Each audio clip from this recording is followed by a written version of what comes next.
Update. Entitled Stepmonster got herself banned for my wedding. Original post. My 28 male, stepmother 49 female is a wannabe party planner. She has taken it upon herself to plan and host every party and holiday my dad's family has thrown since she married him. I never loved those occasions growing up.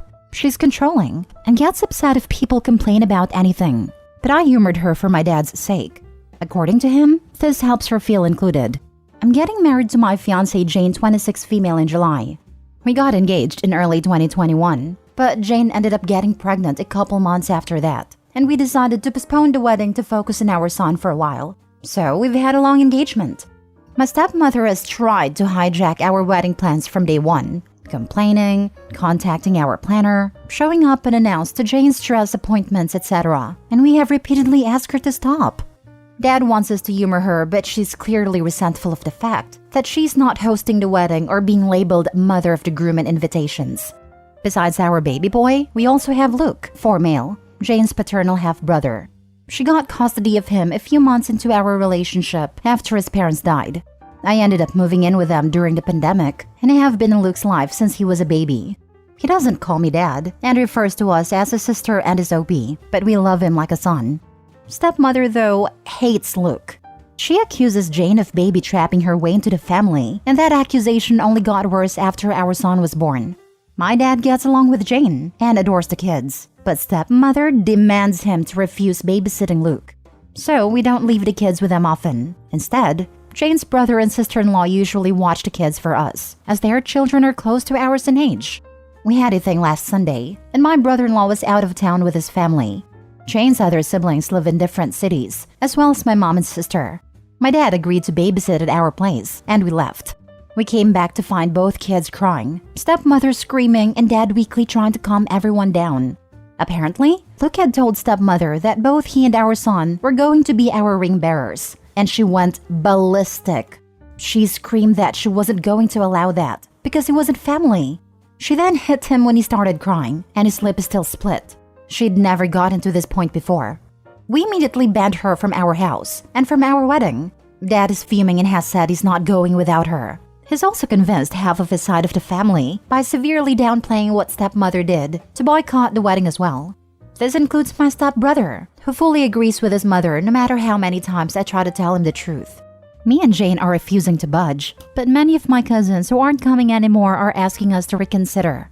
Pretty much all of Jane's family agrees with us, but one of her aunts suggested that maybe stepmother is acting out because she doesn't feel welcomed by my family. I've honestly had it with my family enabling her behavior. I love my dad and really want him at my wedding, but I am more than willing to go no contact if it means protecting my family. Edit: I think I accidentally deleted a paragraph where I mentioned this, but we did press charges. We took Luke to the pediatrician the next day and gathered every piece of evidence we had. Not only did we have pictures of Luke's face, but by some miraculously strike of luck, we also had nanny cam footage. Some commenters were right to assume that my stepmother hadn't been invited to our house, but my dad hasn't really gone anywhere without her in years, so we took precautions. We didn't expect her to actually do anything this awful, but we've never trusted her with the kids. The physical attack happened off camera, but there is some footage of her screaming and Luke crying before and after the event.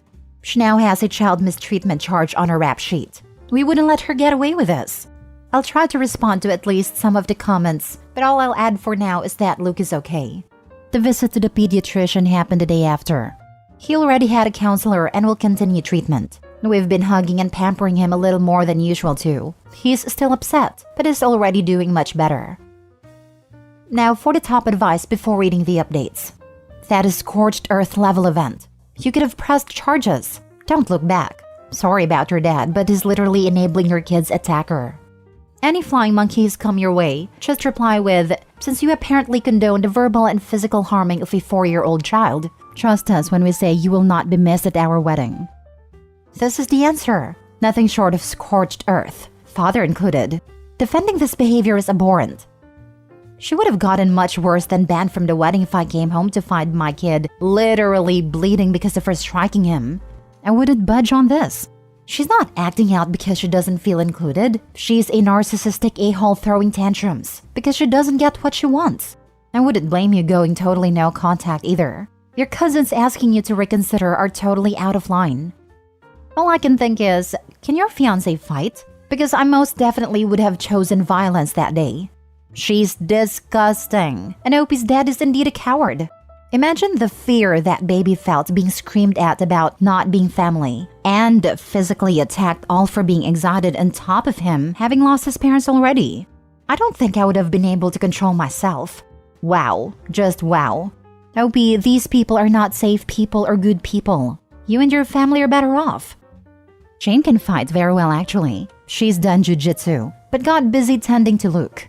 I can also fight, and was more than ready to, but neither of us wanted the kids to see us like that. Pretty much every adult in the house was screaming for a few minutes, and we didn't want to get it any scarier. Jane also threatened to call the cops, which prompted dad and stepmother to leave. Your dad needs to grow a spine. How in the hell can he stand by and watch his wife harm a literal child? It honestly says more about him than her. Cut your losses and anyone siding with this nonsense.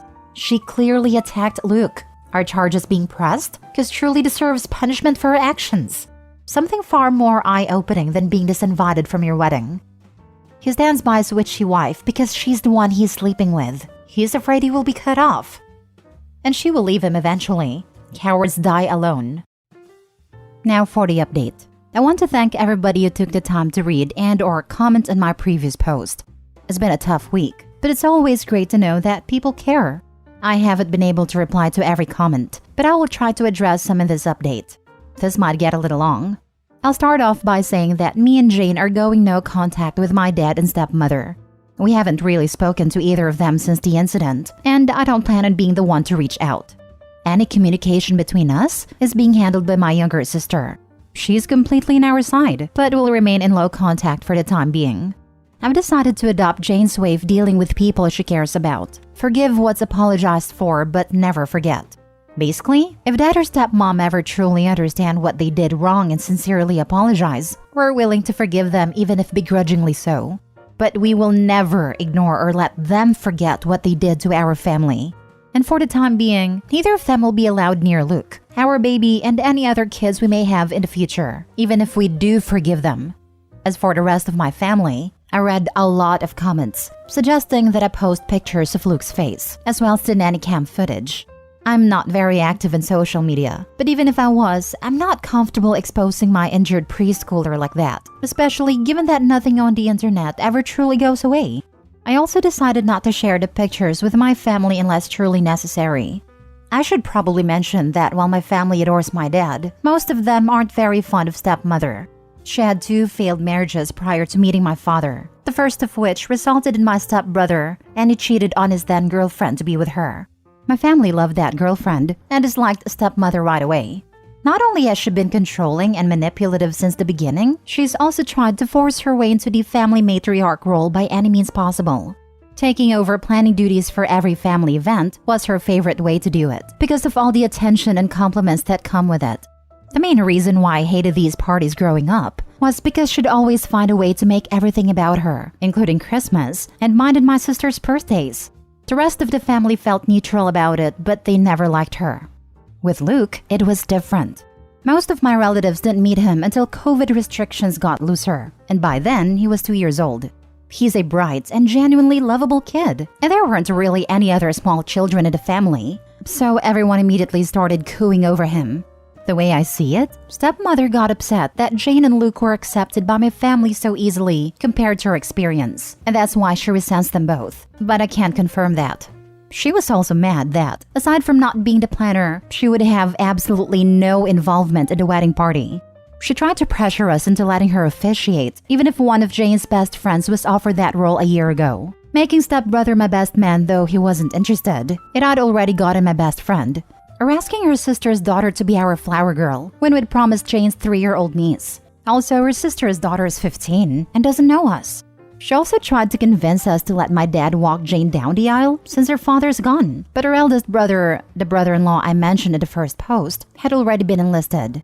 Stepmother was disappointed that my family wasn't as involved in the wedding as Jane's, and kept making comments about how that would never happen if we put her in charge. All of that being said, there is nothing that can excuse being that awful to a child, especially if it really is the petty jealousy that I suspect. Because I haven't spoken with my father, my sister has been keeping me updated on what he's been up to. As I found out through her, the story my dad and stepmother told the rest of the family completely erases Luke's injury and the abuse charges. It insinuates that me and Jane banned them because we got annoyed with stepmother and decided to take it out on my dad as well. Because most people already disliked stepmother, explaining what actually happened that night wasn't hard, and most of the relatives that I actually wanted at the wedding have apologized and are berating my dad as well. The people that didn't believe us, as well as those saying we overreacted, have been told they are not welcome in our home anymore. Those are mostly people from my dad's generation, so I can't say I'm surprised. But the realization that they're so biased that they're willing to protect a woman they hate after she hurt a child just to make my dad happy has assured me that I don't need any of them in my life. Stepbrother is still in denial. He refuses to believe his mother could hurt a child, even with all the evidence we have. I have to admit, I understand. I love my mom too, but that doesn't mean I'd excuse his obliviousness. So, he's banned too. It sucks, because we were close growing up, but I don't regret it. Besides, Jane has 3 other siblings besides Luke, the older brother-in-law, a twin brother, and a younger sister, and I'm closer to them than I ever was to him. Speaking of Jane's family, they're all furious over what happened and have been extremely supportive of us. Jane's maternal family basically adopted Luke after she got custody of him and have frequently called to make sure he's okay. We did manage to save some money with everybody we uninvited and have decided to use it to help Jane's cousin. She lives in a different country and was previously unable to come to the wedding, so we're paying for a plane ticket. Luke has gotten much better and is almost completely back to being the sunny child he's always been. The split lip was shallow. It's healing slowly but didn't require any stitches. We sat him down a few days ago and explained that my dad and stepmonster wouldn't be around anymore. He really liked my dad, but understands that he and stepmother are attached at the hip. He's clearly scared of her, but we're doing our best to make him feel safe. Me and Jane have reassured him that he is family. We love him and no one will ever change that. I'm not too worried about dad or stepmother trying to show up at the wedding, but we've alerted the venue and given them pictures just in case they try anything. Better safe than sorry.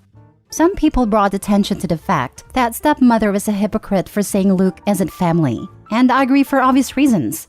Her main excuse for pretty much everything she does is that she doesn't feel like my family welcomes her. Dad has been guilting me to take part in everything she plans by reminding us for that as long as I can remember. The way he continues to make excuses for her without realizing this is basically a case of the pot calling the kettle black, except Luke actually is family, is what has made me accept that while I will always love my dad, it's not healthy or safe for me and my family to be around him anymore. It hurts to know my son won't have his only remaining bio-grandfather in his life, but he has 2 amazing step-grandpas to make up for it. For now, I'm sad but satisfied with how things have turned out. I don't like complaining about my life. It's a mess, but a beautiful one. I love my fiancé, I love my kids, and I'm lucky enough to love my job. We're happy, and I'm not letting anyone ruin that. I hope this is my last update on the story, but I'll keep you posted. Again, thank you for all your love and support. Best wishes to all of you. It never ceases to amaze me how disgusting people like Opie's dad and stepmother can be, for absolutely no logical reason. So much stress and drama with no payout. A peaceful life is worth so much more in my opinion. But keeping the entitled child-harming stepmother happy is keeping the peace in their mind.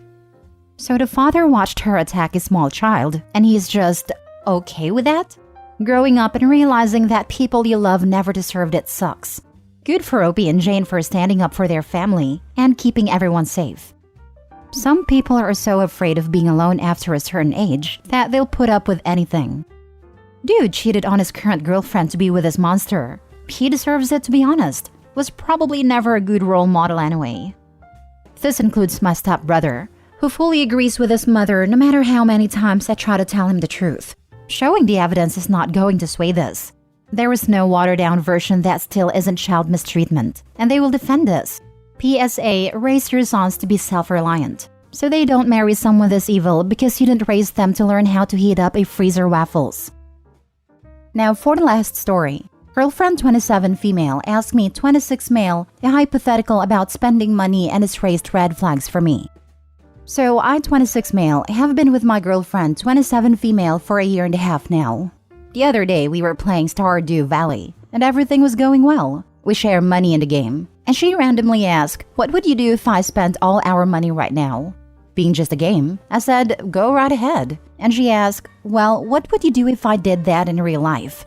I asked her to expand on that, and she phrased the question like this. She said, "If we were married, what would you do if I spent all of our money down to $0 on something for the both of us without consulting you first?" I was honest and told her I would probably divorce her, to which she was shocked. She asked if I'd even talked to her about it or tried to reason with her first, and I told her if she would make a massive decision on something that would affect both of us like that, that's not someone I would want to be with. She obviously didn't like that answer, and it's kind of been left how it is. Obviously, this was a hypothetical, but it's honestly kind of raising red flags for me. We don't share any accounts right now, but we have different views on how we see finances. I want to bring it up to her again, but I could use some advice on how to go about that, or on what else I could dive into, because this honestly kind of worries me. Now for the top advice. This is stupid, and she's too old to be playing these childish games. If she's mad, let her be, and tell her you're ready to have an adult conversation when she's ready. If you two were married and she made a unilateral decision to spend all of your money on anything without consulting you, that's a major issue.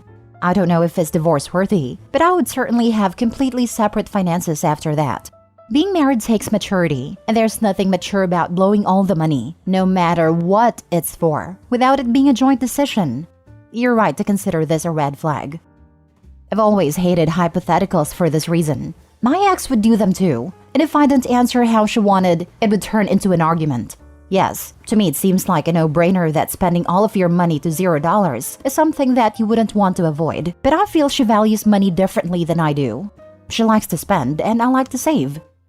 Hypothetical questions regarding finances are actually a good way to gauge if you are on the same page and can help you have adult conversations about what future finances look like. Having hypothetical questions about what would your lives look like if one of you lost your job, and how you would manage, and how would it change your day-to-day spending, where would you cut back, what are things you wouldn't want to compromise on, and where would you both agree to cut the fat. She pretty much told you her values about finances is never going to change. We don't share any accounts right now, but we have different views on how we see finances. Move on. People need to stop fitting square pegs into round holes.